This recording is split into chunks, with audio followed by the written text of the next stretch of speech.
All right, happy Monday. Hopefully you had a great weekend. Welcome back. Here's the rundown for Pre-Calc. This week you have a quiz and a test. So the quiz review for 9.5 and 9.6 is already up online. It's posted. Along with that is a video where I go through step by step for each problem.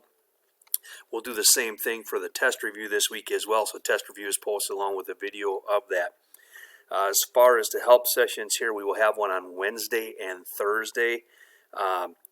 And then we'll do one on Tuesday as well. So Tuesday I have a help session at 11 a.m. If you've got any questions on the quiz review, we can go through it then. The quiz will be posted after that from noon to 7. It is due at 11:59 p.m.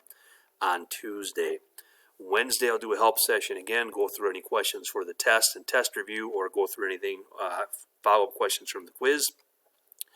Thursday, your quiz will be posted again from noon to 7, or excuse me, your test rather will be posted from noon to 7 on Thursday, due at 11:59 p.m. And once again on Thursday, I will do a review session or question session on Google Meets at 11 a.m. Password for all of those will be PC Kosanki. So if you got any questions, shoot me an email, let me know. Have a great week.